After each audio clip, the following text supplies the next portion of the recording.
Donald Trump is pushing back on two news reports about his past. It started with a Washington Post story saying Trump posed as his own spokesman during the early 1990s, something Trump denies. And Sunday, the New York Times front page featured a report saying Trump mistreated some female colleagues and contestants in his Miss USA pageants. Trump spent Monday pushing back on the story with a series of tweets. The New York Times is so dishonest, their hit piece cover story on me yesterday was just blown up by Rowanne Brewer, who said it was a lie. And with the coming forward today of the woman central to the failing New York Times hit piece on me, we have exposed the article as a fraud. Rowanne Brewer Lane is Trump's former companion who was featured in the Times story but has since hit back at the piece. She joins me now from Raleigh. Thanks so much for being with me, Rowanne. I appreciate it. My pleasure. So you have called the New York Times story upsetting and accused the reporters of spinning your quotes to make them appear negative. Here's what one of the reporters, Michael Barbaro, of the piece said about that. I interviewed Rowanne Brewer Lane, and I'm going to let her speak for herself, but I think readers of the story can digest what happened to her at Mar-a-Lago in 1990. The story was that she had just met Donald Trump, and they were at an evening pool party, and he asked her, after taking a long tour of Mar-a-Lago, if she had brought a bathing suit. Ultimately, he asked her to put on one of those bathing suits. She did, and then he brought her out back to the pool and the crowd, and essentially asked the crowd, you know, did they all think that she was a beautiful Trump lady? And I recall in my interview with her that she expressed she basically said, I was taken aback by this. And I think that's how we depict it. And I think people can evaluate the story kind of on its own merits. So, Rowanne, what's your response to that? Well, he just spoke about a minute of exactly what I was telling him about, and that's not what the article said. He wasn't giving a count-by-count depiction of it when he wrote that, and what it spun it to was a negative connotation.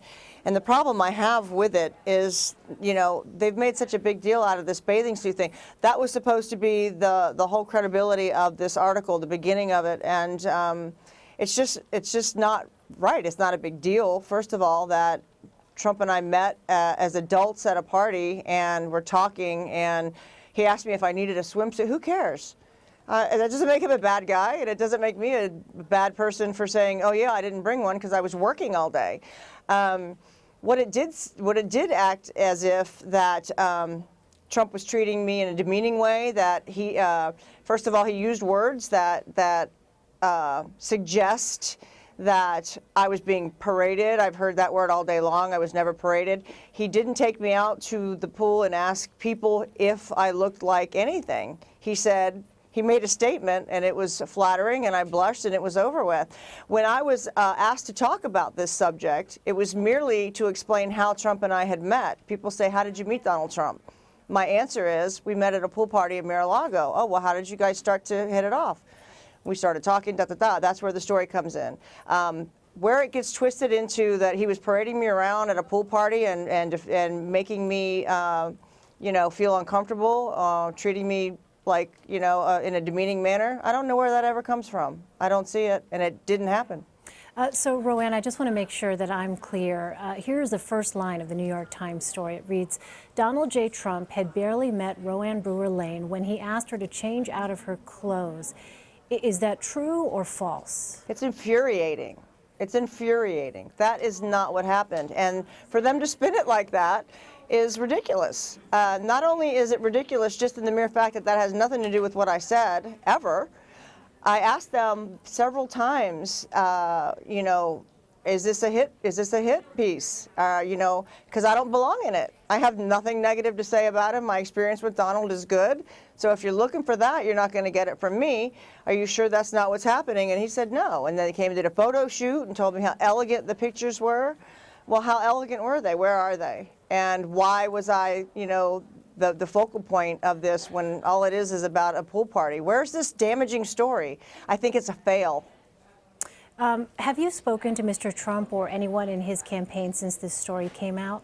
No, I have not. I came actually from Wilmington. I was so upset about the article. The first thing I did was call my agent. And he and I both, Roger Neal and I both had spoken to the Times several times and been assured that this was not going to happen. And so when it did and I called him, he said, well, you know, I'll put it out there that you want to speak to the press, because I was really, really unhappy with the way they did this. I don't think it's fair to Trump. I don't think it's fair to me. It's just, you know, it's just not right. They go after him like that, and he used innocent people like me to, you know, try to make it look stupid or what have you, or make it damaging to him. It shouldn't be that way. It wasn't a damaging situation. I haven't had time to talk to anybody. I came straight. I didn't sleep, and I came straight to the studio today, and I did some interviews, and just thank you for allowing me to tell my side of it. So no, I haven't had any contact with anybody. All right. No, we thank you for joining us, but I just want to make sure I understand as well. No one asked you to go on TV and refute that story. Is that right? No, no, no. It's my complete. I'm honored and grateful that I'm allowed to come on, because I made one phone call to my agent and said, this is not going to blow over without me having something to say about it, because it's not fair and it's just not right. And that's what we did. What is your current relationship with Donald Trump? My current relationship with Donald Trump? I don't have a current relationship with Donald Trump, other than I'm sure we would be very friendly if we do talk, if we ever do talk again. I haven't spoken to him in years. And are you a Donald Trump supporter? Yeah, I'm Republican. I do support Trump. I think he, you know, let's face it, has a lot of good qualities. He's got a lot going for him. He's doing great in this race. He is passionate. He wants to make America great again. He's got a lot of success behind him and a lot of successful people around him, and I think he'll do a good job. There's also this direct quote from the Times story. You said being in a relationship with Trump could be, quote, intimidating. What did you mean by that? Because everything is so large. I was around a lot of celebrities and a lot of money because that's the lifestyle. I made a lot, and I was around a lot because it was Miami. Donald does things big. We all know that, and it was just that extra. It was just that much more exciting, because he owned and developed and made his own money and had an empire. So it's not that unusual to hear somebody say that it was intimidating, because I was a model and I was around a lot of flashing, you know, paparazzi and stuff like that, going in and out of places. His amount of paparazzi, especially when he was getting divorced, he was in the media getting attention, was just over the top. That's all. It was a little intimidating, because I thought I had seen quite a bit, and yet you get around Trump and you haven't quite seen it all. Is there anything else you want to add, Rowanne? Anything else that I haven't asked you that you think is important for our viewers to know? I just really, after having gone through all this, really didn't realize, and I'm glad you asked me that, because I haven't said this all day, I really didn't realize how frustrating that he probably could be with this kind of attention. The media doing something like the New York Times constantly putting a negative spin on things you do. It's got to be wearing and aggravating at a point, you know, and I think, considering he's handled it in stride now, you know, I'm kind of impressed. You know, it can be very tiring. All right, Rowanne Brewer Lane, thank you so much for speaking with us. I appreciate it. Thank you very much.